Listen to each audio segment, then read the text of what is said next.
Hello and welcome everyone to Learnohub JEE पेजी series. मैं हूं अद्रिज और मेरे साथ आप पढ़ रहे हो physics for JEE only at learnohub.com, जहां पे आपको मिलते हैं फिजिक्स, केमिस्ट्री, मैथ्स, बायोलॉजी के सारे लेक्चर्स, सारे कॉन्सेप्ट्स बिल्कुल फ्री ओनली एट learnohub.com।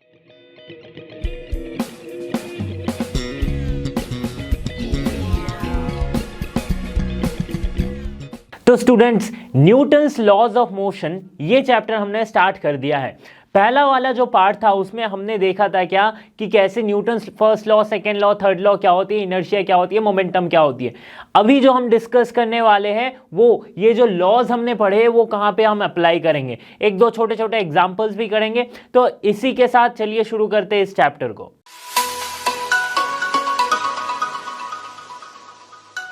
तो जो भी हम मैकेनिक्स में प्रॉब्लम सॉल्व करेंगे ना, जिसमें लॉज ऑफ मोशन का यूज करेंगे, बहुत सारे न्यूमेरिकल्स हम सॉल्व करने वाले हैं। तो उन सारे न्यूमेरिकल्स का जो बेस है ना वो यहां से स्टार्ट करेंगे कि कैसे इस क्वेश्चंस को अप्रोच किया जाए, कैसे एक पर्टिकुलर न्यूमेरिकल को स्टार्ट किया जाए सॉल्व करने के लिए।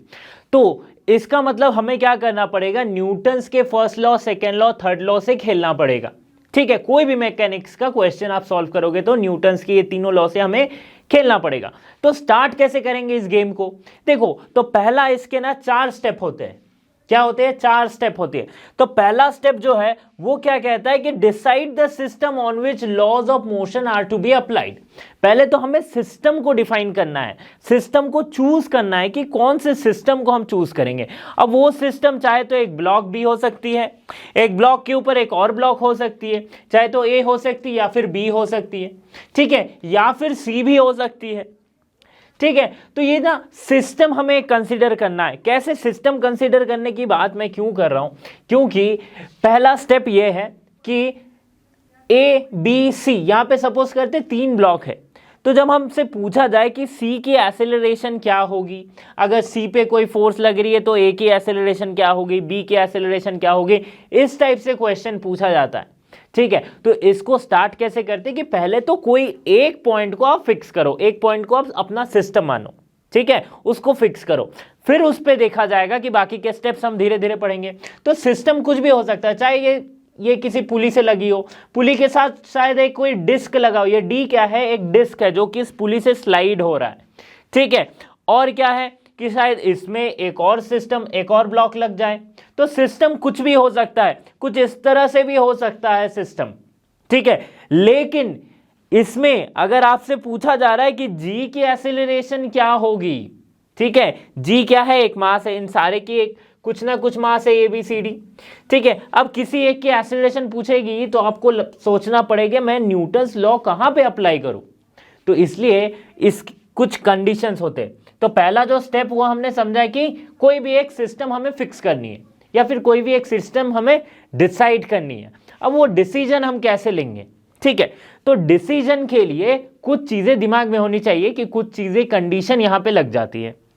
वो कंडीशंस क्या क्या है? पहला कंडीशन ये कि अगर इस तरह का सिस्टम रहा ए और बी और ये सी, ठीक है, इस तरह का सिस्टम रहा तो हमें क्या कंसीडर करना होगा कि ए से जो सी की लेंथ है, ठीक है, या सी से जो ए की लेंथ है, ये लेंथ क्या है, चेंज नहीं हो रही है। ठीक है, ये पहला कंसीडरेशन कि length of string is not changing. ठीक है, चेंज नहीं हो रही है। दूसरा क्या है, स्ट्रिंग जो है हमेशा खिंचा हुआ है। बट ऐसा प्रैक्टिकल केस में होता है क्या, अगर आपने एक धागे से किसी भी एक, जैसे हम रस्सी भी लगाते हैं ना कपड़े वगैरह सुखाने के लिए, तो आप तो बहुत कस के बांधते हो उसको, लेकिन फिर आप देखते हो थोड़ा सा लूज हो गया, थोड़ा सा बेंड हो गया, तो वो वाला कंसीडरेशन हमें नहीं करना। कंसीडरेशन मतलब क्या करना है कि हमें रखना है कि ये जो स्ट्रिंग है वो टाइट रहे, string is tight, should be right. ये कंसीडरेशन करना है कि स्ट्रिंग हमेशा किसी भी पॉइंट पे टाइट है। ठीक है, और क्या है, स्ट्रिंग की मास नहीं है। अगर मास होगी तो उसके लिए भी हम सॉल्व करेंगे, बट जनरली आइडियल केस हम क्या लेते हैं, मास लेस स्ट्रिंग। ठीक है, ये मैं कंसिडरेशन लिख रहा हूं, पहला स्टेप समझा रहा हूं कि कैसे आप अप्रोच करोगे क्वेश्चन को, लॉज ऑफ मोशन के क्वेश्चन को।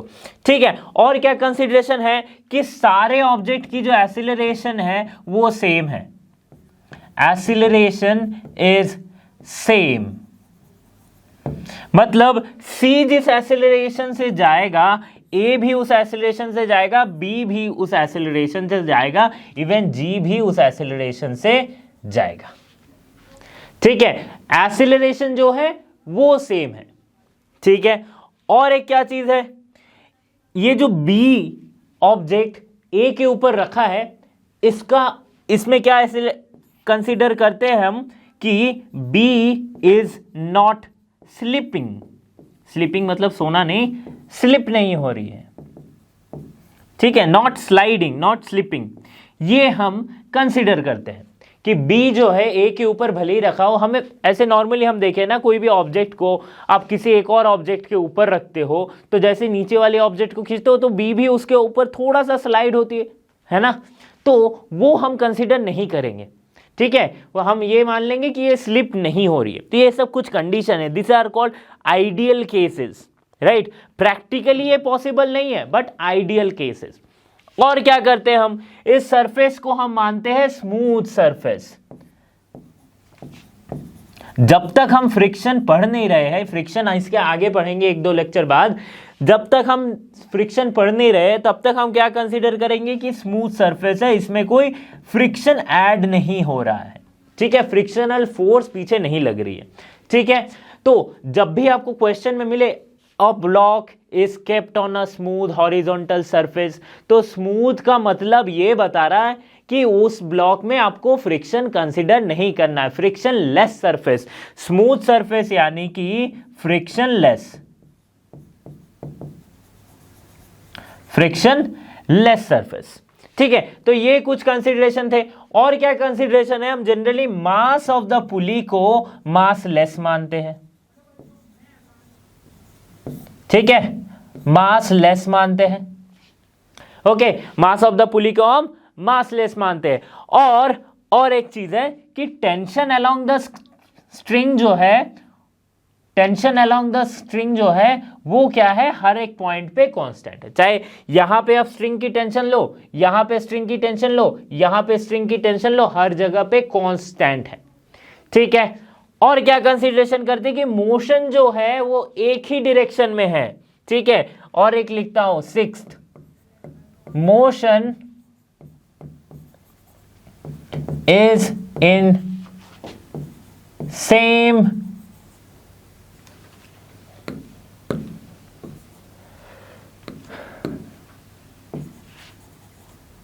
डायरेक्शन। ठीक है, मोशन जो है वो सेम डायरेक्शन में। तो ये था कंसीडरेशन। अब सिस्टम चूज करेंगे। ठीक है, तो मैंने क्या कहा था कि सिस्टम को डिसाइड करने से पहले हमें कुछ कंसीडरेशन करना पड़ेगा। ये सारे कंसीडरेशन अवेलेबल मतलब एप्लीकेबल होंगे कोई भी आप मैकेनिक्स के प्रॉब्लम सॉल्व करोगे उसमें, प्रोवाइडेड कि अगर उसमें फ्रिक्शन दिया गया है तो आपको फ्रिक्शन लेना पड़ेगा, अगर उसमें पुली की मास दी गई है तो मास लेना पड़ेगा, अगर टेंशन मतलब कि स्ट्रिंग की अगर मास दी गई है तो मास कंसीडर करना पड़ेगा।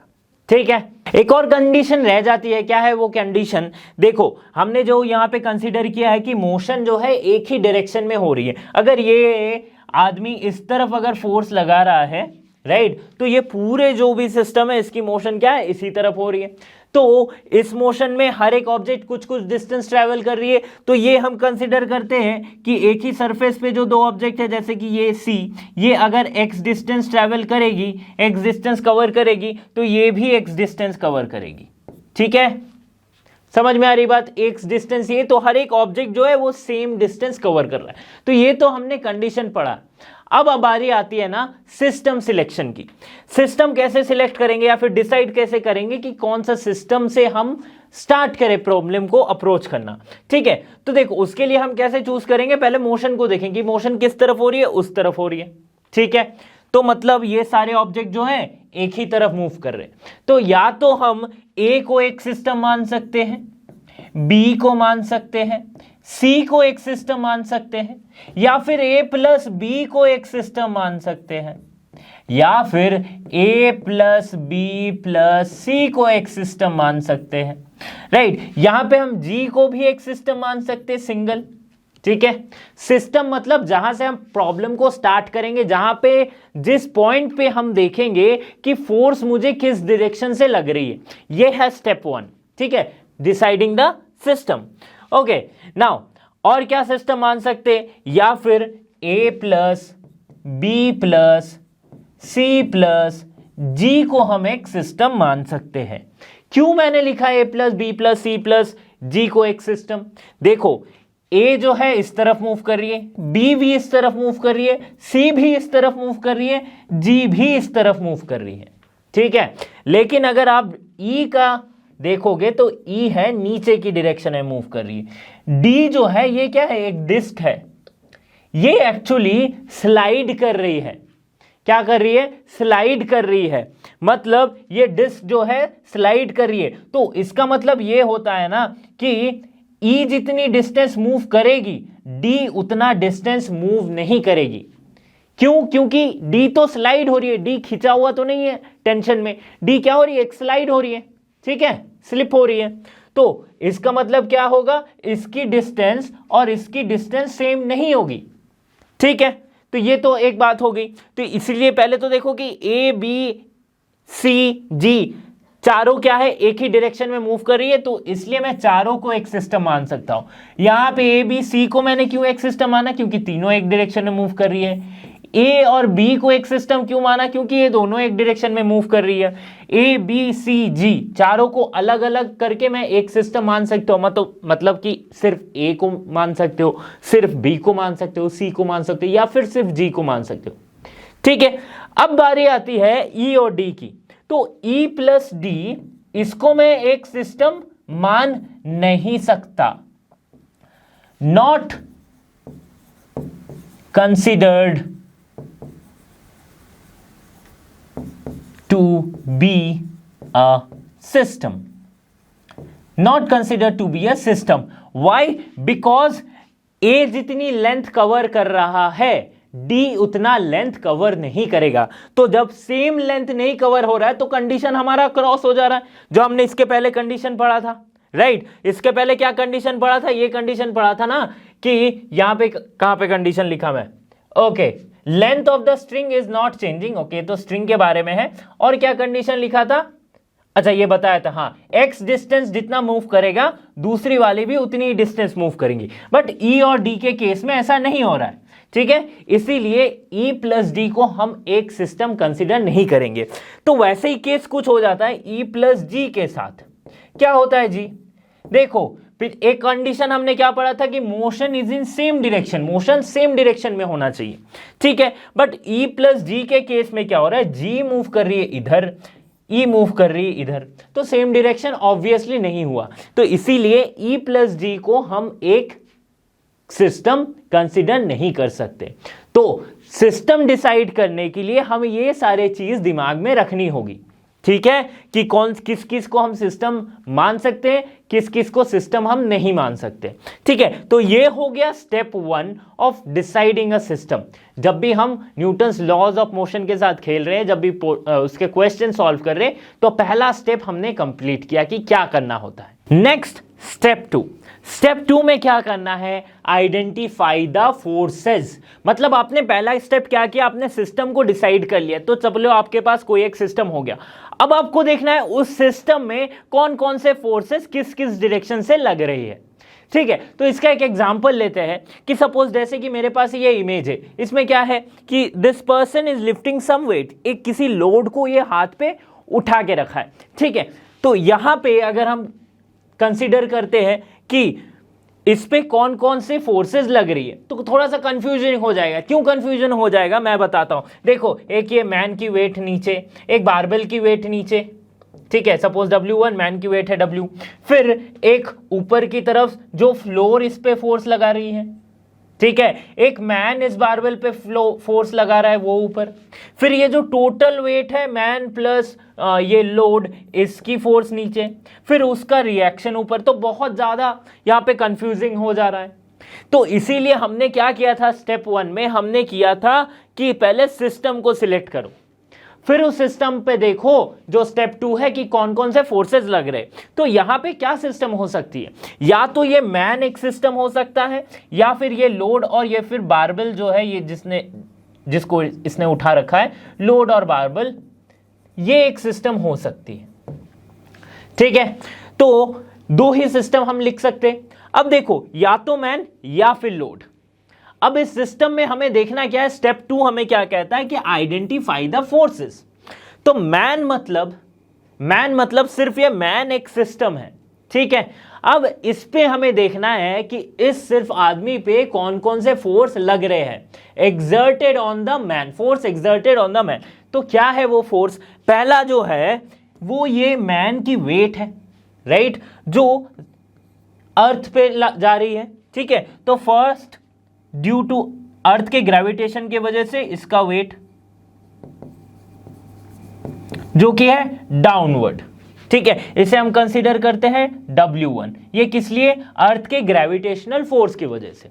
ठीक है, ये एक फोर्स हो गया, और इसी का रिएक्शन फोर्स जो फ्लोर इस पे लगा रही है ऊपर, that is Newton's third law, right. तो एक फोर्स और लग रहा है N1, उसे हम मान लेते हैं क्या, N1 मान लेते हैं। ठीक है, रिएक्शन फोर्स जो फ्लोर इस पे लगा रही, क्योंकि every action has an equal and opposite reaction, that's what we are applying here. ठीक है, अब देखो ये हो गया दूसरा फोर्स, और तीसरा क्या लग रहा है, और एक ये तो मैन का नीचे का काम हो गया। अब ऊपर का देखो क्या लग रहा है कि इस आदमी ने इस बारबेल को उठा रखा है हाथ पे, इस बारबेल को हाथ से अपने उठा रखा है। मतलब क्या होता है कि this man has applied some force in upward as well. ठीक है, तो उसे हम ले लेते हैं क्या, W2। तो ये है ऊपर, और एक क्या आती है, W2। ठीक है, ऊपर भले ही उठा रखा है लेकिन इसे फोर्स किस तरफ फील हो रहा है, नीचे की तरफ। ठीक है, तो ये डायरेक्शन क्या हो जाएगी, यहां पे डायरेक्शन का पहले मैं गलत बता दिया था। सो दिस वेट, इसे क्या फील होगा, ये वाला वेट फील होगा। अगर तुम किसी चीज को ऊपर उठा के रख रहे हो तो तुम्हें वो वजन फील होगा ना, प्रेशर फील होगा। ठीक है, so that force is downward. ठीक है, इसे हम क्या मानते हैं, इसे सपोज मान लेते हैं W2। ये हो जा रहा है क्या, डाउनवर्ड। तो एक सिस्टम में कितने फोर्स लगे, यहां पे एक नीचे, ठीक है, ड्यू टू वेट, उसका रिएक्शन ऊपर। ठीक है, ये भी इस आदमी को फील हो रहा है कि इसे रिएक्शन फोर्स एक मिल रही है फ्लोर से। ठीक है, और क्या फील हो रहा है कि इस बारबेल का वजन इसके हाथों पे फील हो रहा है, अल्टीमेटली इसके बॉडी पे फील हो रहा है। तो ये तीन फोर्सेस अल्टीमेटली एक सिस्टम में काम कर रहे हैं। ठीक है, अगर मैं मैन को सिस्टम ना मान के सिर्फ लोड को सिस्टम मानूं तो क्या होगा, सिर्फ अगर ये लोड ये एक सिस्टम हुआ तो इस लोड को क्या फील होगा, इस लोड को क्या फील होगा कि किसी ने इसे ऊपर ढकेल रखा है। ठीक है, किसी ने इसे ऊपर ढकेल रखा है, तो this is because of this man. तो इस आदमी के वजह से, that is because of man, ये फोर्स जो है सपोज करते हैं कि N1 N2 फोर्स है। ठीक है, जो कि इस बारबेल को फील होगा ऊपर की तरफ। किधर फील होगा, ऊपर की तरफ इस बारबेल को फील होगा। ठीक है, आप ये मत बोलना कि सर बारबेल की फीलिंग नहीं है, राइट, मैं बस ऐसे ही जनरली बोल रहा हूं।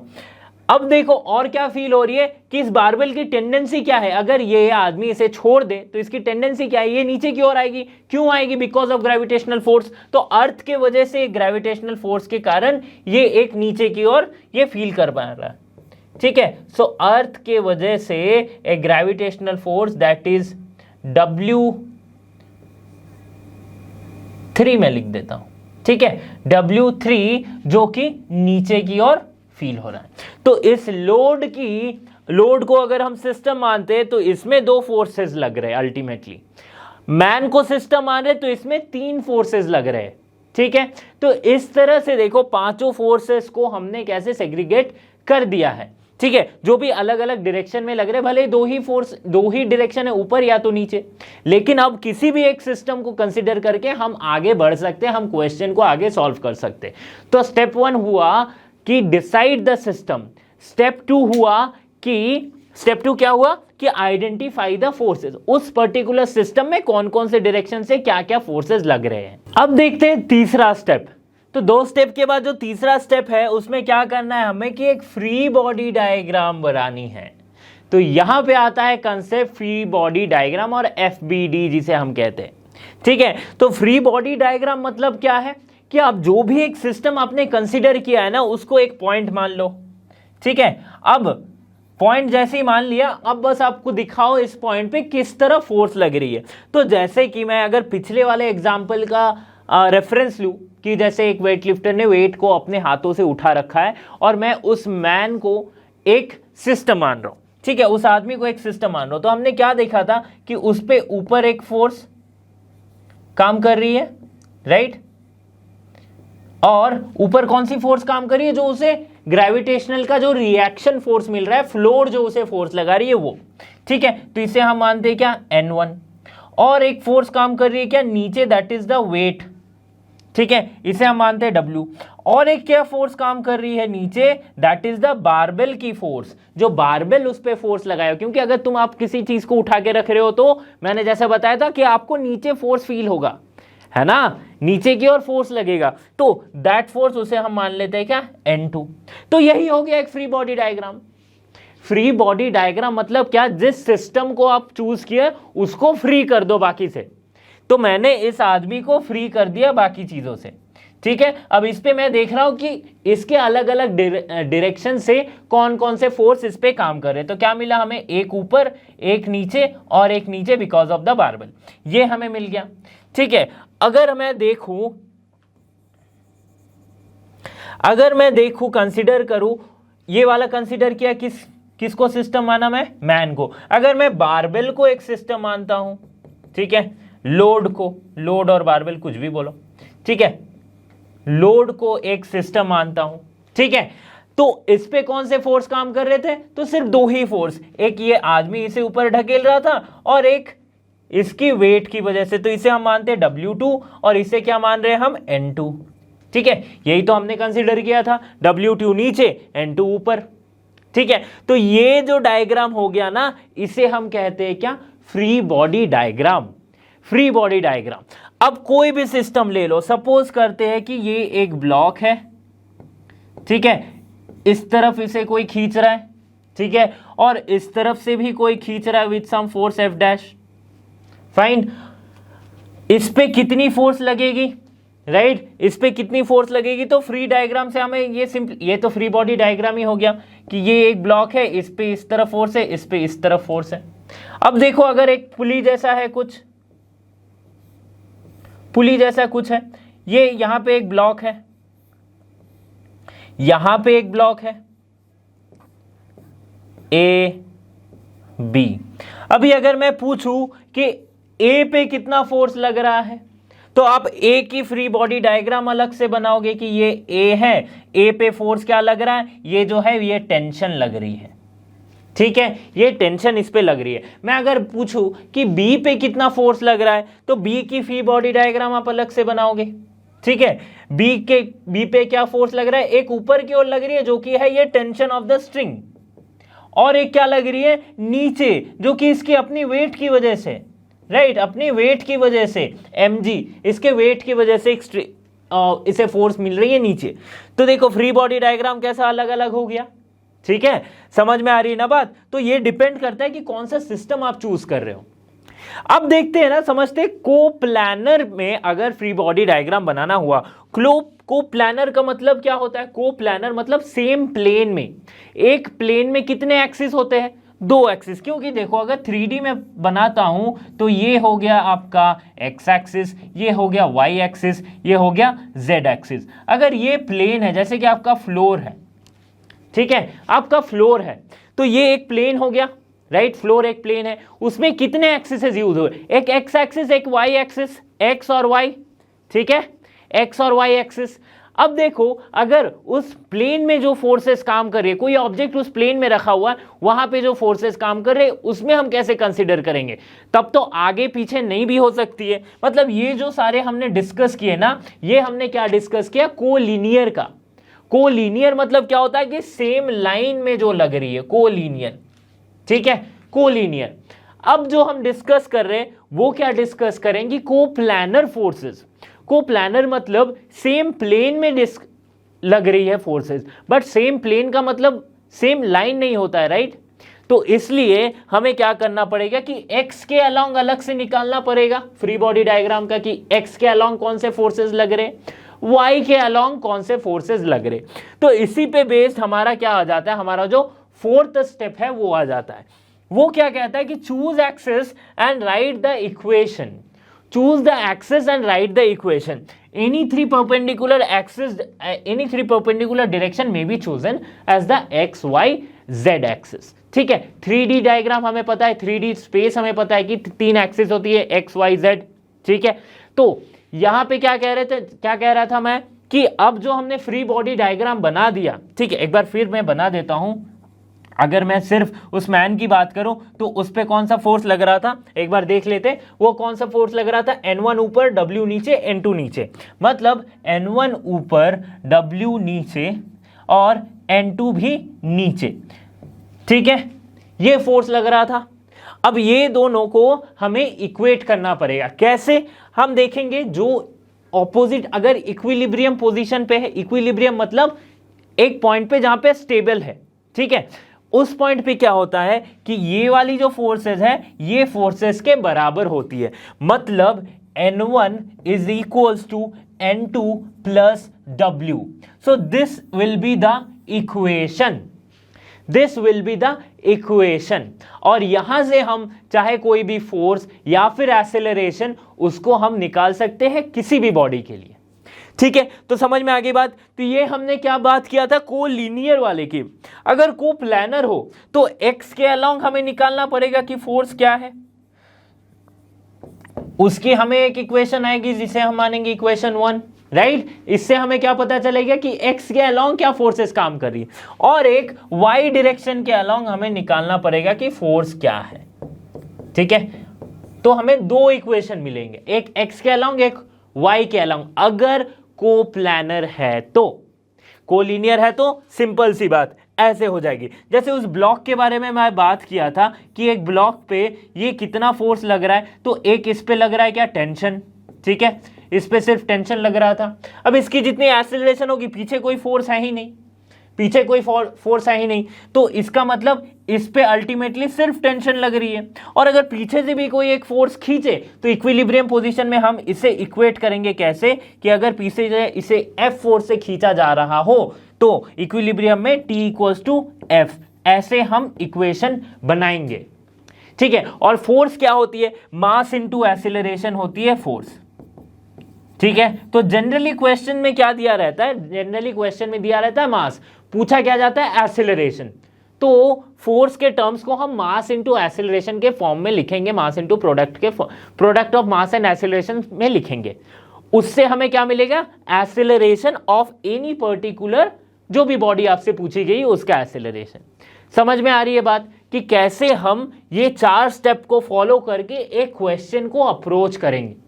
ठीक है, तो ये सबको हम जब मस्ट प्रैक्टिस क्वेश्चन करेंगे ना, तो मैं बहुत सारे क्वेश्चन करवाने वाला हूं, जिससे ये वाला कंसेप्ट जो है कि कैसे मैकेनिक्स के प्रॉब्लम बहुत ही टफ होते हैं, कैसे उसको सॉल्व किया जाए, तो कैसे पहला स्टेप रखेंगे ना, वो आपको बिल्कुल क्लियर हो जाएगा। ठीक है, तो एक एक करके हम सीढ़ी चढ़ेंगे ना, तो पहले पहला स्टेप लेना सीखते हैं। ठीक है, तो पहले स्टेप में ही 4 स्टेप है, देखो पहला स्टेप में ही 4 स्टेप आ गया। ठीक है, आगे बढ़ते हैं। अब नेक्स्ट हम समझेंगे कुछ पर्टिकुलर फोर्सेस के बारे में, जो कि न्यूटन्स लॉज ऑफ मोशन में हम बार बार यूज करेंगे, राइट। इसके प्रॉब्लम सॉल्विंग में हम बार बार इसे यूज करेंगे।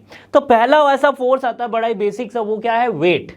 वेट क्या होती है, हमें पता है कि वेट इज नथिंग बट जो अर्थ हमें ग्रेविटेशनल पुल जो हमें खींच रही है नीचे की तरफ, वही हम वेट बोलते हैं। ठीक है, तो उसकी क्या डायरेक्शन होती है, हमेशा towards the ground, towards the ground, perpendicularly towards the ground, वो होगा क्या, weight, perpendicularly towards the ground. तो यहां पे वेट, और ये होती क्या है, mass into acceleration due to gravity, W equals to mg, ये हम जानते हैं।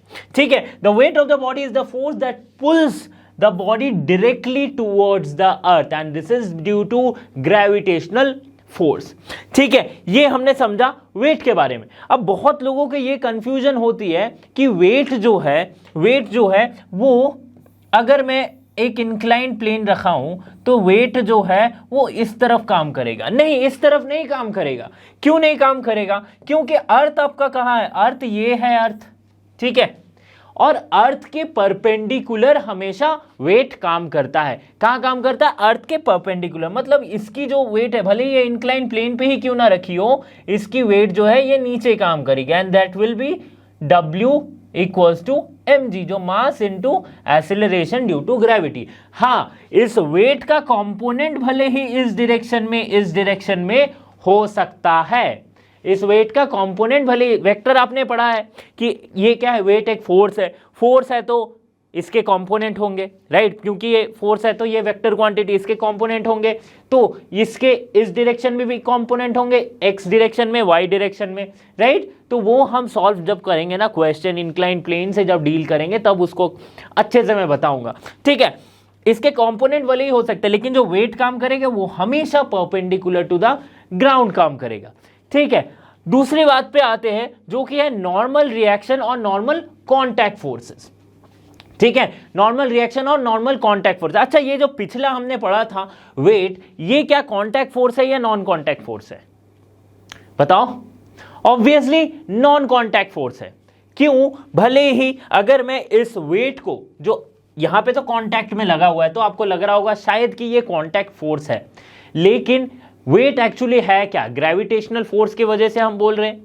Gravitational force is a non contact force. अगर आप एक स्ट्रिंग से एक वेट को लटका के रखते हो तो भी इसमें वेट लग रही है, राइट? एक मास को आप लटका के रखते हो तो भी इसकी जो वेट है वो नीचे की डायरेक्शन में होगी, perpendicular to the earth surface. ठीक है, तब तो ये कॉन्टैक्ट में नहीं है। तो अर्थ की जो ग्रेविटेशनल पुल है उसे हम कहते हैं non contact force. Contact force, non contact force, I hope आपने क्लास 9th में ही पढ़ लिया होगा, 8th में वैसे तो पढ़ते हैं, फिर भी तो फिर से मैं बता देता हूं contact force, non contact force क्या होती है। फोर्सेस जब काम करती है, फोर्सेस क्या है? किसी दो ऑब्जेक्ट के बीच का इंटरेक्शन है, तो वो इंटरेक्शन अगर कॉन्टैक्ट में है तो उसे हम कहते हैं कॉन्टैक्ट फोर्स, अगर कॉन्टैक्ट में नहीं है तो उसे हम कहते हैं non contact force. Contact force का एक एग्जांपल क्या हो सकता है? Frictional force. ठीक है, तो जब भी आप चलते हो या फिर कार या फिर कुछ भी आप पुश कर रहे हो तो उसके जस्ट ऑपोजिट ये फ्रिक्शन काम करता है कि नहीं, राइट? जिस डायरेक्शन में आप पुश करना चाह रहे हो फ्रिक्शन आपको अपोज करेगा। ठीक है, लेकिन अगर सरफेस के कांटेक्ट में है तो ही फ्रिक्शन लगता है ना, सरफेस में लगता है। ठीक है, तो ये क्या हो जाता है? Contact force. But gravitational force ये क्या है? ये आप चाहे लटका के भी रखो या फिर ऊपर भी फेंको तो नीचे आती है कोई भी चीजें। ठीक है, तो ये क्या है? नॉन कॉन्टैक्ट फोर्स, मतलब अर्थ के कॉन्टैक्ट में नहीं है फिर भी काम कर रहा है। ओके, नाउ अब देखते हैं ना नॉर्मल रिएक्शन या नॉर्मल कॉन्टैक्ट फोर्स को। ठीक है, तो नॉर्मल रिएक्शन फोर्स क्या होती है? नॉर्मल रिएक्शन फोर्स या फिर नॉर्मल फोर्स जिसे हम बोल देते हैं या फिर रिएक्शन फोर्स बोल देते हैं, राइट? जब प्रॉब्लम सॉल्व करने के चक्कर में बहुत शॉर्ट टर्म में हम बोलते हैं ना कि नॉर्मल इस तरफ है, रिएक्शन फोर्स इस तरफ है, तो वो मैं समझाता हूं वो क्या है। तो वो भी एक परपेंडिकुलर फोर्स है, लेकिन किस तरफ? परपेंडिकुलर फोर्स नीचे की तरफ तो हमने वेट पढ़ा था। अब हॉरिजॉन्टल सरफेस जो है, किसी भी हॉरिजॉन्टल के सरफेस से जो परपेंडिकुलर फोर्स ऊपर की ओर जाएगी, मतलब ये जो रिएक्शन फोर्स होगा उस हॉरिजॉन्टल सरफेस जो उस बॉडी पे रिएक्शन डालेगा, वो हम कहते हैं क्या? नॉर्मल रिएक्शन फोर्स और नॉर्मल कॉन्टैक्ट फोर्स। ठीक है, अब देखो क्या हो रही है, मैं एक इमेज या फिर एग्जांपल से आपको बताता हूं। जैसे कि यहां पे मैंने 3 एग्जांपल लिए। एक टेबल में बुक रखी हुई है, ठीक है, टेबल में बुक रखी हुई है, तो इसकी जो रिएक्शन होगी वो क्या होगी? ऊपर की तरफ, और इसे हम डिनोट करते हैं n से। अब ये रिएक्शन किसने दिया? इस हॉरिजॉन्टल सरफेस ने दिया, तो इसकी रिएक्शन फोर्स की डायरेक्शन हो रही है ऊपर, लेकिन एंगल कितना बना? देखो 90 डिग्री का एंगल बना विद द हॉरिजॉन्टल सरफेस। ठीक है, तो बहुत लोगों को यह भी कंफ्यूजन होता है कि जो रिएक्शन फोर्स है ना ये जस्ट ऑपोजिट होता है वेट के, बट ऐसा नहीं है, क्योंकि इस वाले पॉइंट में कंसीडर करो कि मैं अगर इस किसी भी एक ऑब्जेक्ट को आप दीवार पे ऐसे चिपका के रख रहे हो, ठीक है, तो इसकी जो रिएक्शन फोर्स होगी, नॉर्मल रिएक्शन फोर्स, वो मैंने क्या कहा था कि जिस हॉरिजॉन्टल सरफेस से सटा हुआ है उसके जस्ट परपेंडिकुलर होगी। तो यहां पे ये हॉरिजॉन्टल सरफेस ये है, ठीक है, ये है इसके परपेंडिकुलर, यानी कि इस डायरेक्शन में रिएक्शन फोर्स होगी। लेकिन इसकी वेट कहाँ है? इसकी वेट तो नीचे होती है ना, perpendicular to the earth direction. समझ में आ रही है ना बात? वेट अभी मैं समझाया था कि वेट की डायरेक्शन क्या है, परपेंडिकुलर टू द अर्थ, मतलब अर्थ की तरफ एकदम डायरेक्टली। ठीक है, वैसे ही रिएक्शन फोर्स किस तरफ होगा? जिस हॉरिजॉन्टल सरफेस के कांटेक्ट में है उस हॉरिजॉन्टल सरफेस से परपेंडिकुलर, ठीक है, बाहर की तरफ। सो this is the reaction force. Okay, इस केस में कंसीडर करके देखते, ये क्या है कि इंक्लाइंड प्लेन के ऊपर एक ऑब्जेक्ट को रखा गया है, तो इसकी वेट जो है ऑब्वियसली नीचे की और W, बट इसकी रिएक्शन फोर्स किस तरफ होगी? हॉरिजॉन्टल सरफेस क्या है? ये वाला है हॉरिजॉन्टल सरफेस, इसके परपेंडिकुलर, यानी कि कुछ इस तरह से रिएक्शन फोर्स। समझ में आ रही बात? कैसे हो गया रिएक्शन फोर्स? अब देखो कुछ और एक दो तीन एग्जाम्पल लेते हैं, जैसे कि ये वाला एग्जाम्पल है, तो यहां पे कांटेक्ट कहां पे हो रही है? देखो ये जैसे कि एक बॉल है या फिर कुछ भी आप कंसीडर करो, दो वॉल के बीच में रखा गया, तो इसका पॉइंट ऑफ कांटेक्ट देखो, ये छोटा सा पॉइंट ऑफ कांटेक्ट है, ये है ना, ये दो पॉइंट ऑफ कांटेक्ट है। अब इसके परपेंडिकुलर क्या होगा? रिएक्शन फोर्स होगा, ना कि नीचे। जो नीचे होगी वो इसकी वेट आएगी, है ना, that is due to earth's gravitational pull. But इसका जो रिएक्शन फोर्स होगा वो हमेशा जहां पे कांटेक्ट होती है वहां से परपेंडिकुलर, हॉरिजॉन्टल सरफेस से परपेंडिकुलर हमने कहा था, बट यहां तो सरफेस एक जस्ट पॉइंट है, मतलब इस पॉइंट से परपेंडिकुलर, यानी कि इस तरफ, यानी कि इस तरफ। ठीक है, इसको सरफेस माने तो समझ में आ रही बात? बहुत ही ईजी है। इस वाले फिगर को कंसीडर करते, इसकी वेट कहां है? नीचे है, इसकी भी वेट नीचे है, इसकी भी वेट नीचे है, लेकिन इसके रिएक्शन फोर्सेस कैसे होंगे? तो इसके लिए हॉरिजॉन्टल सरफेस ये वाला, इसके परपेंडिकुलर यानी एन इस तरफ, इसके लिए हॉरिजॉन्टल सरफेस ये वाला, इसके परपेंडिकुलर यानी कि इस तरफ। तो जो कंफ्यूजन होती है ना बहुत लोगों की कि वेट के जस्ट ऑपोजिट रिएक्शन फोर्स होता है, वो एक स्पेशल केस है कि अगर हॉरिजॉन्टल सरफेस स्ट्रेट हो, मतलब अर्थ के साथ पैरेलल हो, ये अगर अर्थ है और इसी के ऊपर जस्ट अगर हॉरिजॉन्टल सरफेस है, इसके ऊपर में अगर कोई ऑब्जेक्ट रखूं तो वेट नीचे आएगी और रिएक्शन फोर्स ऊपर। इसीलिए जब हमने उस मैन एंड बारवेल वाले एग्जाम्पल को कंसिडर किया था तो वेट नीचे, बट उस बारवेल जो उठा रखा है उसकी जो रिएक्शन लग रही है वो ऊपर। ठीक है, तो वो एक स्पेशल केस है। ठीक है, इसकी किधर लगेगी रिएक्शन फोर्स? इसके लिए हॉरिजॉन्टल सरफेस कौन सा? ये वाला, हॉरिजॉन्टल सरफेस के परपेंडिकुलर यानी कि ये वाला। एक और इंटरेस्टिंग सी चीज है, यहां पे एक ऐसा सिस्टम है, ठीक है, और इस पे एक लैडर को लगाया गया। ये तो हम नॉर्मली घर पे देखते आ रहे कि यही जो सीढ़ी वगैरह होती है ना, इसको दीवार पे ऐसे टिका देते हम, फिर ऊपर चढ़ के कुछ काम वगैरह करते। तो इसका पॉइंट ऑफ कांटेक्ट कौन सा हो रहा है? यहां पे पॉइंट ऑफ कांटेक्ट हो रहा है ये वाला। रिएक्शन फोर्स किस तरफ होना चाहिए? इसके परपेंडिकुलर, यानी कि इस तरफ। ठीक है, यहां पे कौन सा कांटेक्ट फोर्स हो रहा है, कांटेक्ट हो रहा है? वो ये वाले हॉरिजॉन्टल सरफेस से कांटेक्ट हो रहा है। तो यहां पे रिएक्शन किस तरफ होगा? इस हॉरिजॉन्टल सरफेस के परपेंडिकुलर इस तरफ। समझ में हाँ, ये भले ही अलग हो सकती है, इसको N1 N2 आप लिख सकते हो। ठीक है, तो ये हो जा रहा है नॉर्मल रिएक्शन फोर्स का फंडा। कहां कैसे लगता है? वेट कैसे लगता है? Perpendicular to the earth surface.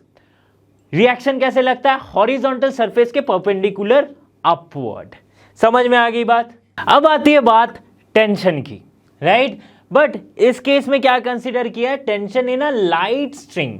अब जब भी ये बात आ जाती है ना लाइट स्ट्रिंग, तो हम क्या मान लेते हैं कि इसकी मास नहीं है, मतलब बेसिकली हम मासलेस स्ट्रिंग की बात कर रहे हैं, मासलेस स्ट्रिंग की बात कर रहे हैं। ठीक है, मासलेस स्ट्रिंग की बात कर रहे हैं।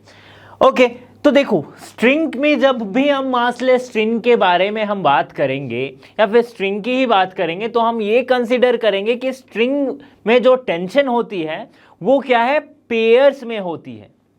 क्या होती है?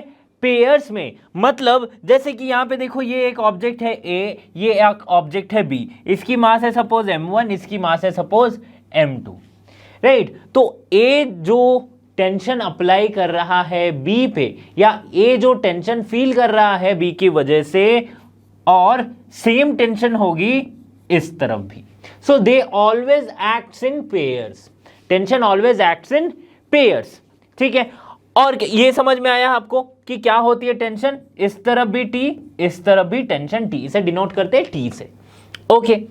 अब देखो, अगर मासलेस स्ट्रिंग है तो, और एक ऑब्जेक्ट को अगर फोर्स लगाया जाए किसी एक पर्टिकुलर डायरेक्शन में, ठीक है, तो इस स्ट्रिंग की जो टेंशन होगी वो इस डायरेक्शन में होती है, ठीक है, टुवर्ड्स द ऑब्जेक्ट हमेशा स्ट्रिंग की टेंशन होगी। पुली के केस में हम देखो, ये मैं बता दे रहा हूं एक ट्रिक, ये मैं बता दे रहा हूं एक ट्रिक जब प्रॉब्लम सॉल्व करने में काम आएगा, कि टेंशन जब भी आप ड्राइंग बनाना, फ्री बॉडी डायग्राम बनाना, तो टेंशन को हमेशा ऑब्जेक्ट की तरफ लिखना। यहां पे देखो, यहां पे भी हमेशा ऑब्जेक्ट की तरफ हमने टेंशन लिया है, क्योंकि ये पेयर्स में है, तो इस तरफ भी इसकी टेंशन है, टेंशन इस तरफ, इस ऑब्जेक्ट के तरफ, ए के तरफ, ठीक है। अगर पुली में कंसीडर करूं, एक पुली, ठीक है, यहां पे एक मास लगी हुई, ठीक है, और यहां पे एक मास लगी है, तो इस स्ट्रिंग की जो टेंशन होगी ये ऊपर की तरफ, और यहां पे क्या होगा, ये पेयर्स में काम करेगा, पेयर्स में काम करेगा। समझ में आ रही है बात,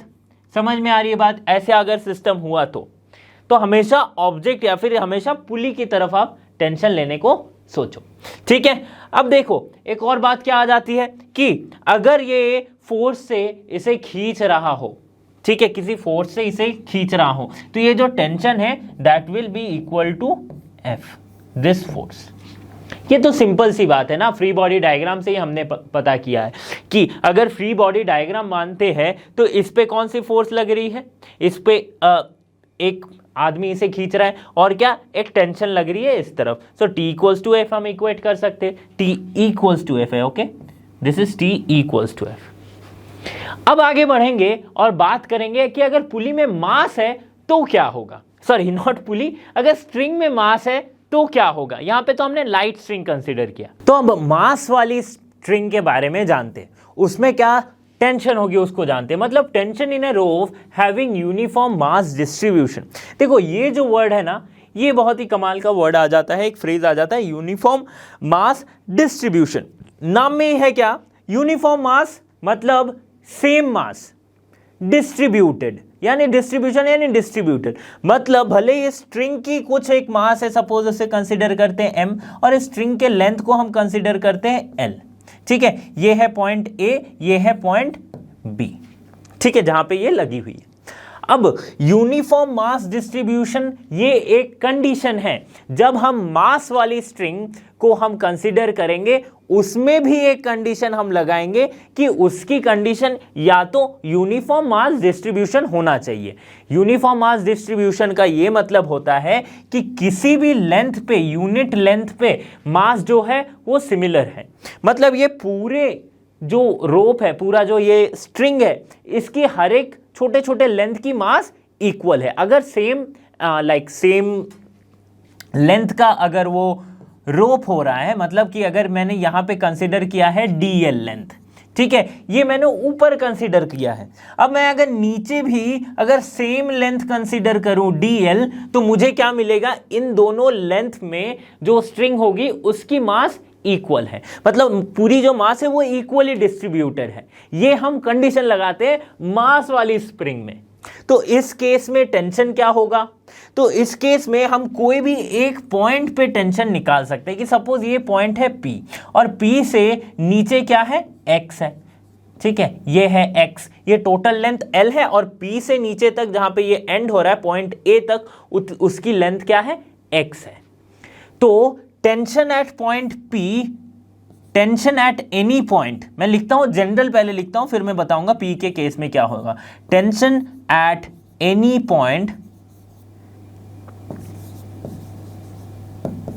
क्या होगा, equals to mass equals to the weight, actually equals to the weight of the string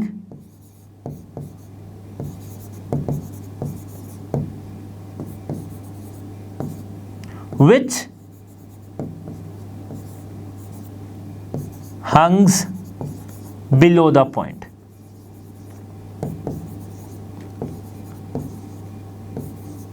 point. ठीक है, इसका मतलब समझ में आ रहा है? नहीं समझ में आ रहा तो मैं बताता हूं। देखो, टेंशन किसी भी एक पॉइंट पे टेंशन क्या होगी कि उसके नीचे जितना वजन लटक रहा है, उसके नीचे जितना वजन लटक रहा है उसके बराबर होगी। मतलब यहां पे अगर मैं पॉइंट P की बात करूं, टेंशन एट P, ये मैं अगर बात करूं तो ये कितनी होगी, कितना मास नीचे लटक रहा है।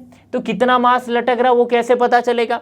अच्छा, वो हमें पता चलेगा यूनिफॉर्म मास डिस्ट्रीब्यूशन से, और जिसे हम कहते हैं यूनिफॉर्म मास डेंसिटी। तो मास डेंसिटी को हम लिखते हैं किस टर्म्स में? लैम्डा में। लैम्डा होती है क्या? मास डेंसिटी, जिसे कहते हैं हम मास पर यूनिट लेंथ। तो ये क्या हो जाएगी? m/l, m/l। ठीक है, तो यहां पे वेट जो है वो कैसे लिखेंगे? वो हो जाएगा लैम्डा इंटू डिस्टेंस कितना है? x। मास तो यही होगी ना, अगर लैम्डा इक्वल्स टू m/l है तो लेंथ क्या हो जाएगा? मास क्या हो जाएगा? नॉट लेंथ, मास हमें निकालनी है ना। वेट क्या होती है? m इंटू जी, तो मास क्या हो जाएगा? Lambda into l। ठीक है, अब कितना लेंथ चाहिए? जितनी इस पॉइंट के नीचे है, तो इस पॉइंट के नीचे कितना है? x लेंथ है। तो लैम्डा इंटू एक्स में अगर करूं तो मुझे इतने लेंथ की मास मिल जाएगी। उतने लेंथ की मास, ये पूरा क्या हो गया? एक mass into acceleration due to gravity, that will be the tension at point P। Tension at point P, ये समझ में आ गया कि क्या होती है। ठीक है, इसके लिए हमने एक नई चीज सीखी जो जिसे हम कहते हैं क्या? Uniform mass distribution. और लैम्डा को हम क्या कहते हैं? मास डेंसिटी, मास पर यूनिट लेंथ। समझ में आ गई बात कि क्या हो रही है? अब कोई भी एक पॉइंट पे ले लो कि सपोज अगर मैं ए पे लेता हूं, टी ए क्या होगा? जस्ट इस पॉइंट पे मैं अगर टेंशन निकालना चाहूं टी ए पे, तो क्या कहता है? Tension at any point, weight of the string which hangs below the point. क्या होगी? इसके नीचे कोई वेट है क्या? है क्या? नहीं है यार। तो नहीं है तो ये जीरो हो जाएगा, क्योंकि यहां पे जो लेंथ है वो जीरो है।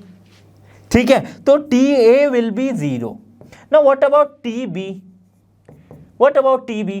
टी बी क्या हो जाएगा? टी बी मतलब मैं जस्ट इस पॉइंट पे पूछ रहा हूं, यहां पे कोई लेंथ है, तो ये टेंशन क्या कहता है? Weight of the string which hangs below the point. तो इसके नीचे क्या लटक रहा है? राइट, कितने लेंथ की स्ट्रिंग लटक रही है वो बताओ। देखो, तो ये पूरे L लेंथ की स्ट्रिंग लटक रही है, इसका मतलब क्या होगा? L into g, L into, sorry not L into g, that is lambda into L into g. Yes, lambda into L into g. और हमें क्या पता है? इस पूरे लेंथ की जो मास है वो क्या है? m है। So T B equals to m into g.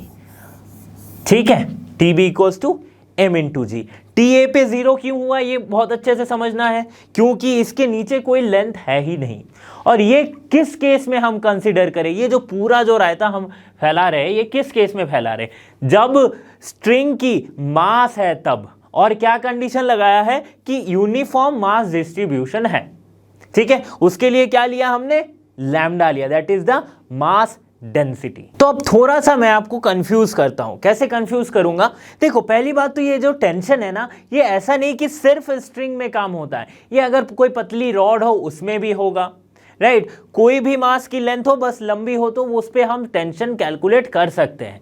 ठीक है, तो रॉड के केस में भी हम लेंगे, रोप के केस में भी लेंगे, स्ट्रिंग के केस में भी कंसीडर करेंगे। बट कंफ्यूज मैं आपको यहां पे करूंगा कि अगर ये नीचे ना होके कुछ ऐसी हो, राइट, मतलब ये वो सरफेस हो और यहां से जुड़ा हुआ हो, राइट, यहां से ये लेंथ जुड़ा हुआ हो, ठीक है, तब इस तरफ कुछ फोर्स लग रही है, ठीक है, तभी तो इसे टेंशन मिलेगा, इसके ऑपोजिट, राइट, ये टेंशन होगा।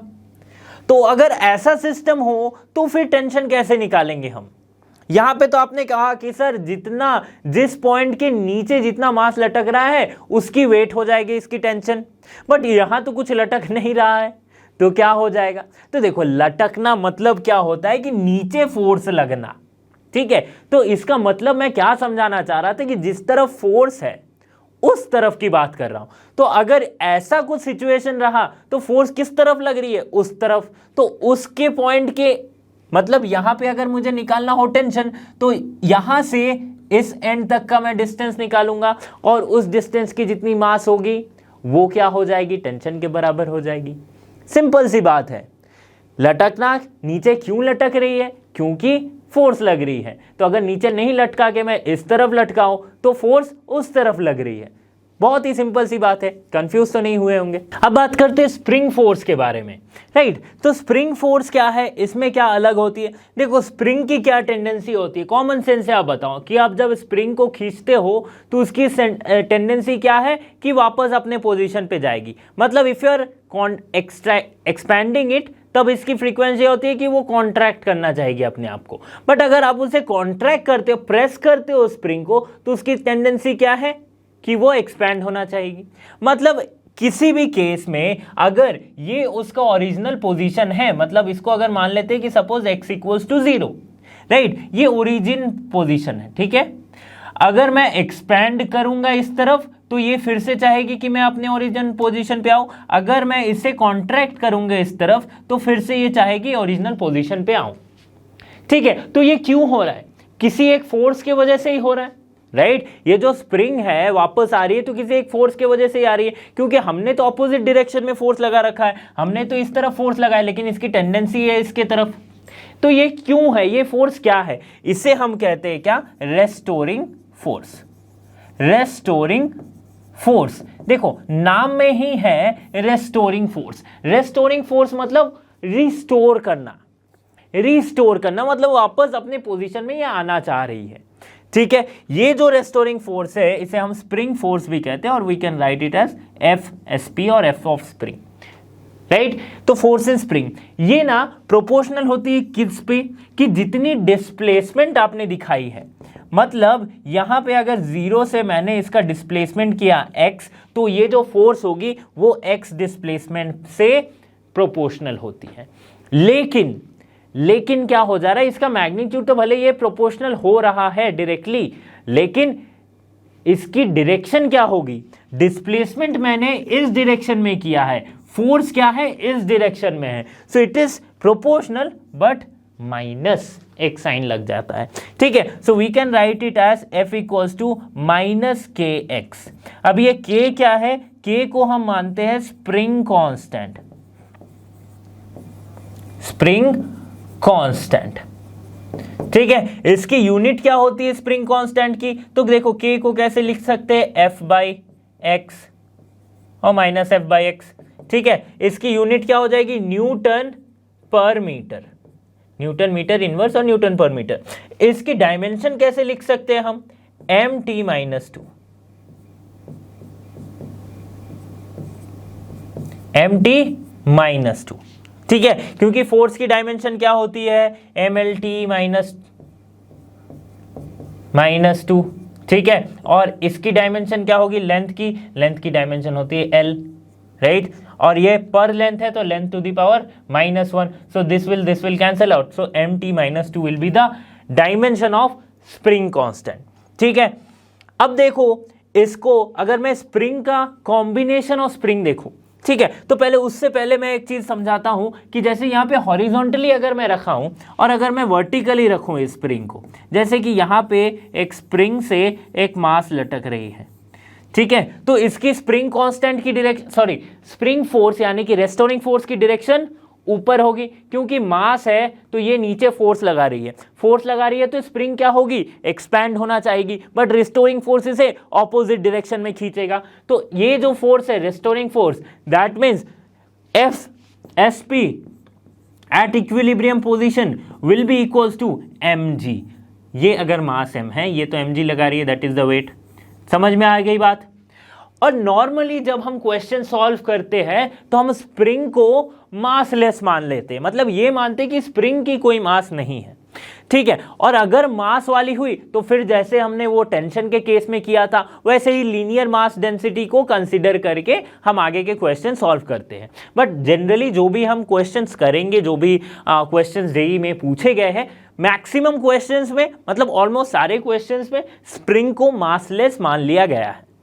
ठीक है, अब देखो आगे बढ़ते हैं और कॉम्बिनेशन ऑफ स्प्रिंग को समझते हैं। कॉम्बिनेशन ऑफ स्प्रिंग मतलब क्या होते हैं कि दो स्प्रिंग अगर जोड़े गए हों, तो जैसे कि रेजिस्टर कैपेसिटर में सीरीज पैरेलल कनेक्शन होता है, वैसे ही अगर दो स्प्रिंग को सीरीज में जोड़ा गया, दो क्या बहुत सारे स्प्रिंग को सीरीज में जोड़ा गया है, ठीक है, तो इसकी जो स्प्रिंग कांस्टेंट होगी K, that will B 1/K effective.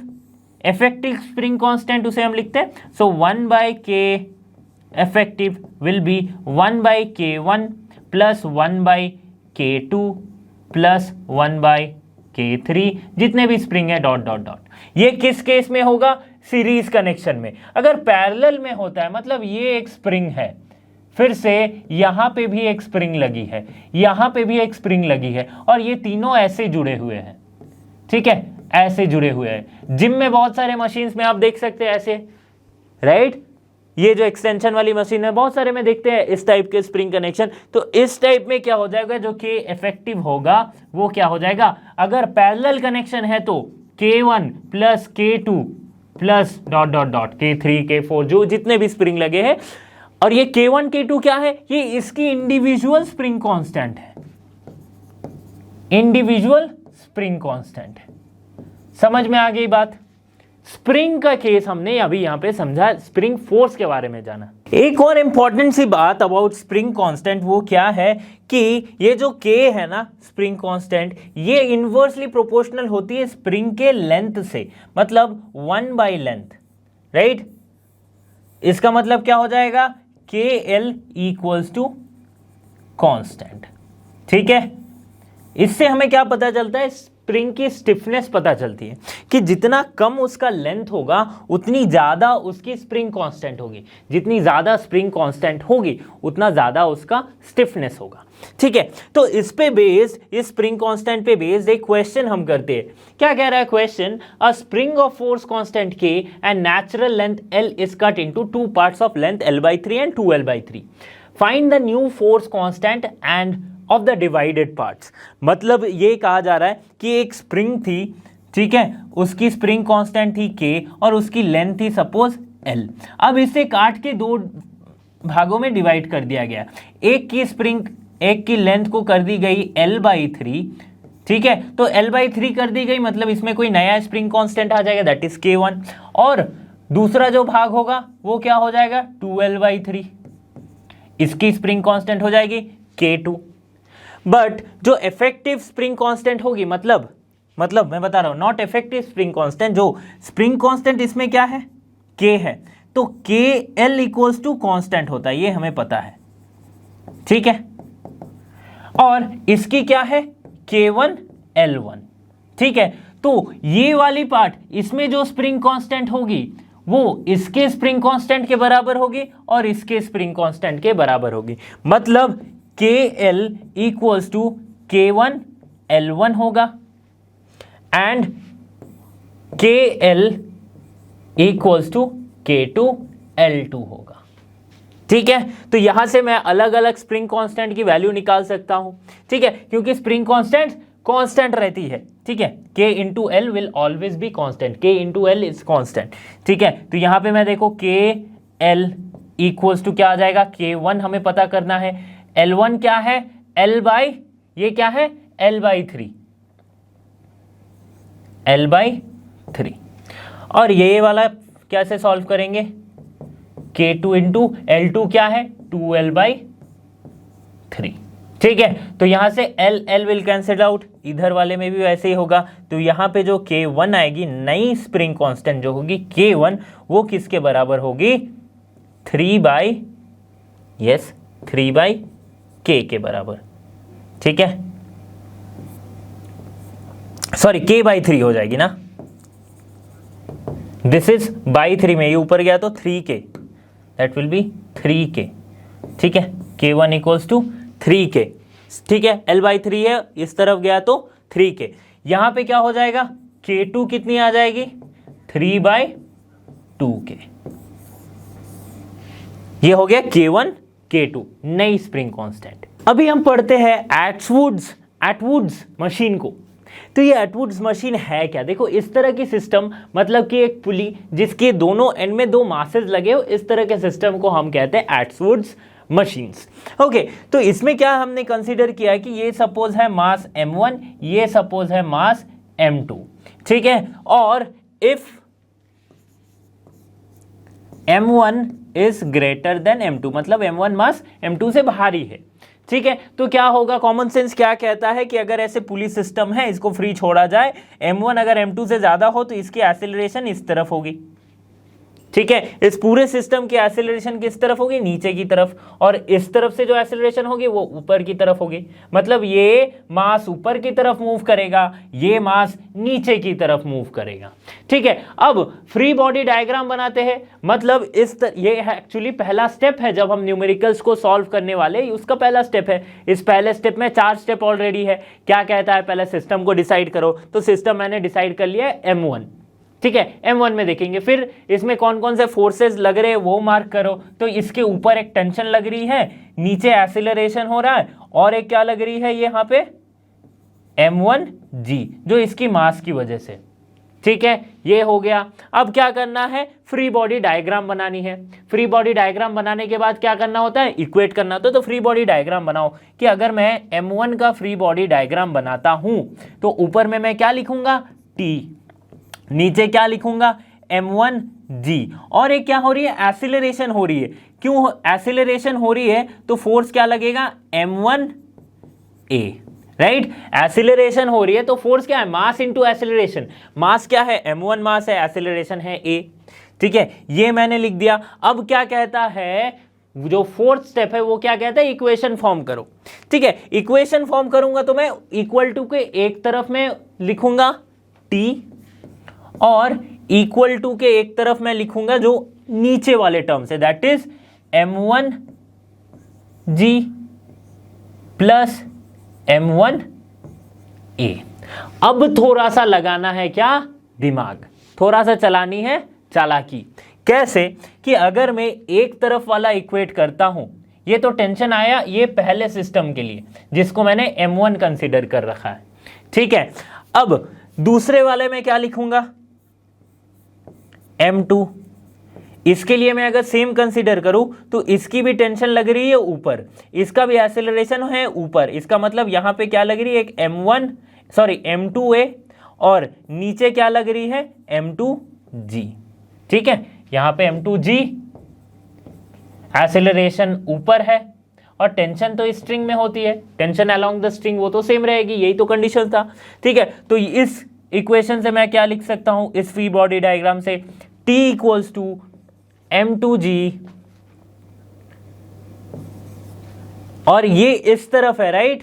तो t plus m2a equals to m2g मैं लिख सकता हूं।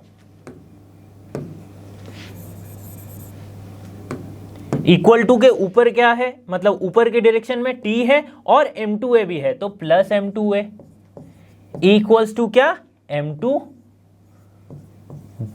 ये आ गया इक्वेशन नंबर 2। इसे मैं थोड़ा फ्रेम करके लिखता हूं, that is t equals to m2g minus m2a, ठीक है। ऐसे मैं लिख दिया। अच्छा, यहां पे एक चीज आती है कि अगर मैं t को m1g को इस तरफ ले आऊं, मतलब t minus m1g equals to m1a अगर लिखूं, तो यहां पे कुछ गलती हो रही है या नहीं हो रही है, यहीं पे मैं दिमाग लगाने की बात कर रहा हूं। तो देखो यह मैथमेटिकली इनकरेक्ट हो रहा है। कैसे, क्योंकि हमें पता है क्या, अगर फिजिक्स इसमें देखे कि ये नीचे की ओर जा रही है, ठीक है, ये मास जो है ये नीचे की ओर जा रही है, टेंशन का है ऊपर की ओर ऊपर की ओर है, तो ऑब्वियसली ये वाली जो फोर्स है जो नीचे की ओर जा रही है ये इससे ज्यादा है, दैट मीन्स इससे ज्यादा है, टेंशन से ज्यादा है। अगर टेंशन ज्यादा होता तो ये नीचे नहीं जाती, तो जो ज्यादा है उससे हमें घटाना चाहिए, that means m1g minus T हमें लिखना चाहिए था, राइट। m1g माइनस टी हमें लिखना चाहिए। तो इसलिए पूरा ये जो इक्वेशन है इसको मैं फ्रेम करके लिखूंगा m1g minus T equals to m1a, और ये हमारा होगा equation 1, m1g minus T equals to m1a। क्यों हो रहा है, समझ में आ रही है बात? क्योंकि नीचे वाली फोर्स ज्यादा है, इसलिए मैंने पहले गलत लिखा, इसके बाद मैं सही करके दिखा रहा हूं। क्योंकि मैक्सिमम क्वेश्चंस में लोग यहां पे गलती कर बैठते हैं, क्योंकि पता ही है कौन सा भारी है तो उससे हमें माइनस करना पड़ेगा, जो ज्यादा है उससे माइनस करेंगे। ठीक है, ये सिंपल सी बात है। वैसे अगर कर देते तो आपका आंसर नेगेटिव में आता, फिर आप सोचते सर नेगेटिव कैसे हो रहा है, तो ऐसे हो रहा है। ठीक है, समझ में आ गई बात? ये हो गया इक्वेशन नंबर 2। ठीक है, या फिर इसको ही मान लो, किसी भी एक को इक्वेशन 2 मानो, कोई प्रॉब्लम नहीं। ओके, अब अगर यहां मैं एक्सेलरेशन निकालना चाहूं तो कैसे निकालूंगा? देखो a equals to, right, a क्या हो जाएगा, जो इन दोनों इक्वेशन को इक्वेट करेंगे, इक्वेट यानी कि डिवाइड करेंगे, तो क्या आ जाएगा m1 minus m2 by m1 plus m2 into g। ये आ गया क्या, एक्सीलरेशन। बहुत बढ़िया। अब देखो टेंशन अगर मैं निकालना चाहूं तो क्या आ जाएगा, 2m1 m2 by m1 plus m2 into g। Okay sorry, this will be g से मल्टीप्लाइड होगा। ये क्या आ गया, tension along the string in case was Atwood's machine. अब देखो एक कंडीशन हम समझ रहे हैं कि अगर ये पुली है ना, ये पुली मूव करने लगे with some acceleration a naught, right, जो हो रहा था सो हो रहा था, मतलब कि इसके एक्सेलरेशन ऊपर जा रही थी, ये एक्सेलरेशन कुछ ऐसा था। अब a नॉट से ना ये पुली भी गिर रही है, मतलब ये पूरे सिस्टम को गिराया जा रहा है। ठीक है, तो क्या एक्सेलरेशन हो जाएगी, a क्या हो जाएगी, a हम क्या जानते हैं, m1 minus m2 by m1 plus m2 into होती थी क्या, g होती थी। लेकिन अब g के डायरेक्शन में इस तरफ g है, ठीक है, और इसी डायरेक्शन में a नॉट भी है, तो एक रिलेटिव एक्सीलरेशन आएगा, तो वो क्या आ जाएगी, g माइनस a नॉट। ठीक है, इसीलिए टेंशन भी जो होगा वो क्या हो जाएगा, 2m1 m2 by m1 plus m2 into g minus a naught. ठीक है, अब देखो ये कब का केस है, if pulley going down with acceleration a not, ये तब का केस हो रहा है। ठीक है, अगर acceleration if moving up with a not वाली एक्सीलरेशन, ठीक है, अगर नीचे की बजाय ऊपर जा रही हो तो क्या होगा, फिर से रिलेटिव एक्सीलरेशन वाला कंसेप्ट, मतलब a इक्वल्स टू हो जाएगा m1 minus m2 by m1 plus m2 into g plus a। ठीक है, a naught, sorry a naught, और tension 2m1 m2 by m1 plus m2 into g plus a naught. ठीक है, बस relative velocity, relative acceleration वाला concept इसमें लग गया। अब बहुत ही मस्त वाला एक कंसेप्ट पढ़ेंगे जो कि है apparent weight of a man और an object in a lift. Right, तो ये हमें पता है, जब भी आप लिफ्ट में ट्रैवल करो तो जैसे ऊपर या नीचे जाते हो तो आपके वेट में कुछ लगता है। कभी आपको लगता है कि अरे मेरी वेट कम हो गई, कभी आपको लगता है मैं अभी जस्ट उड़ने वाला हूं, इस टाइप का कुछ कुछ फील होता है। ठीक है, तो देखते हैं कि क्या ऐसा केस होता है। तो इसमें ना 4 केसेस है, अगर आप लिफ्ट में जाओगे तो आप 4 केसेस ये हो सकती है। कोई भी एक पर्सन लिफ्ट में है और अगर वो लिफ्ट रुकी हुई है, मतलब when the elevator is at rest and और मूविंग यूनिफॉर्मली, अगर यूनिफॉर्मली मूव कर रहा है विदाउट एनी एक्सीलरेशन के साथ, ऊपर या नीचे यूनिफॉर्मली मूव कर रहा है विदाउट एनी एक्सीलरेशन, तो क्या होगी, रेस्ट पे है तो इस पे जो रिएक्शन फोर्स लगेगा R, और ये जो है mg, इसकी ये क्या होगी, बराबर होगी, रेस्ट पे है तो। ठीक है, ये आर क्या है, इसे रिएक्शन फोर्स लिखते हैं, लेकिन इसे हम कहेंगे क्या, apparent weight. Apparent weight, apparent weight क्या होती है, जो ट्रू वेट है, जो आपकी वेट है, सपोज मेरी वेट जैसे है 70 kg, तो मेरी ये ट्रू वेट है। अभी अगर मैं एलिवेटर में चेक करूं तो मेरी वेट अलग आएगी, कभी कम आएगी कभी ज्यादा आएगी, ठीक है। कम ज्यादा कैसे आएगी वो मैं अभी बताने वाला हूं, ठीक है। तो ये जो कम हो रहा है या ज्यादा हो रहा है, जो वेट दिखा है उसे हम कह रहे हैं क्या, अपैरेंट वेट। अब देखो क्या हो रही है, आर को हम लिख रहे हैं अपैरेंट वेट, जब ये मूव नहीं कर रही है, रेस्ट पे है या फिर यूनिफॉर्मली मूव कर रही है, तो आर इक्वल्स टू क्या हो जाएगा, mg, because there is no other acceleration. जो ट्रू वेट है वो अपैरेंट वेट हो जाएगी, मतलब apparent weight is equals to the true weight, mg क्या है, ट्रू वेट है। बट अगर कंडीशन ऐसा आता है when the elevator accelerates upward, मतलब एलिवेटर ए एक्सीलरेशन से सपोज ऊपर मूव कर रही है, एक्सीलरेशन से, वेलोसिटी कांस्टेंट वेलोसिटी नहीं, एक्सीलरेशन मतलब हर एक पॉइंट पे वेलोसिटी चेंज हो रही है, ए एक्सीलरेशन से ऊपर मूव कर रही है, तो क्या हो जाएगा, R equals to M into ji plus a हो जाएगा। क्यों ऐसा हो रहा है, क्योंकि देखो ऑपोजिट डायरेक्शन, रिलेटिव एक्सीलरेशन वाला कंसेप्ट जस्ट पिछले ही स्लाइड में एटवुड्स मशीन में भी हमने देखा था, ठीक है। तो R equals to M into ji plus ये हो जा रहा है, ठीक है। इस केस में क्या हो रहा है, देखो मास में एक्सीलरेशन ड्यू टू ग्रेविटी में कुछ एक जुड़ गया, एक एक्सीलरेशन जुड़ गया, इसके वजह से क्या हो रही है, जो अपैरेंट वेट है वो हमें ज्यादा हो जाएगी। मतलब इसलिए जब लिफ्ट ऊपर की ओर जाती है तो हमें लगता है क्या, हमारी वेट भारी हो गई, that means apparent wait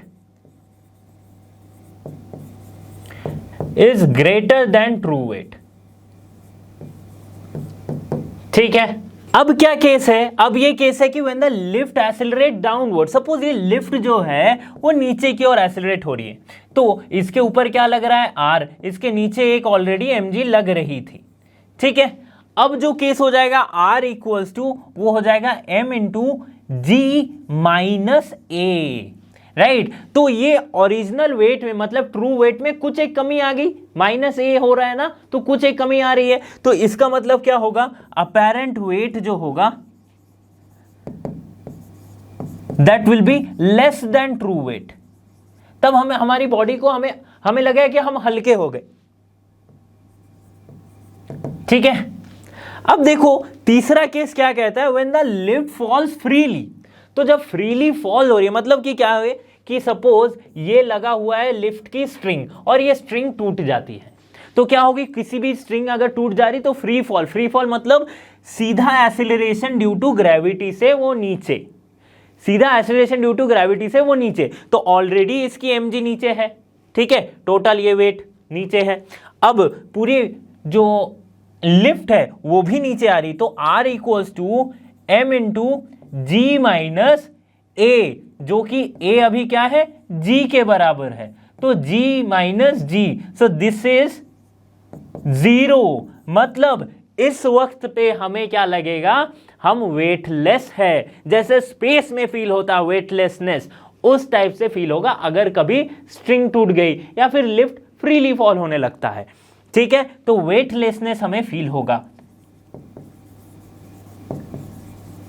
weightlessness हमें फील होगा, ठीक है। अब एक और कंडीशन आता है कि अगर when downward acceleration is greater than g, जब ये जो एक्सीलरेशन है नीचे a और यहाँ पे जो ग्रेविटेशनल फोर्स जिसकी वजह से mg लग रही थी, ये क्या है g, a जो है वो ग्रेटर देन g है, मतलब एक्सीलरेशन ड्यू टू ग्रेविटी से भी ज्यादा है, तो क्या हो जाएगी, r इक्वल्स टू जो हम m g माइनस ए लिखते थे, इस केस में क्या होगा, ये अगर ज्यादा हो गया एक्सीलरेशन तो ये पूरा टर्म क्या आ गया, नेगेटिव आ जाएगा।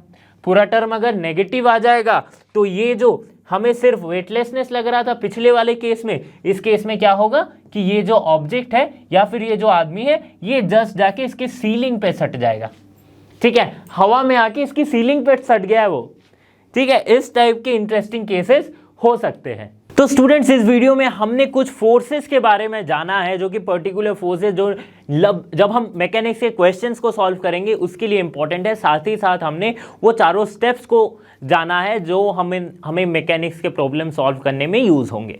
फ्री बॉडी डायग्राम कैसे बनानी होती है वगैरह वगैरह। ओके, तो ऐसी वीडियोस के लिए लर्नो हब के साथ बने रहिए, क्योंकि लर्नो हब फ्री है पर बेस्ट है। So thanks for being here and have a great day.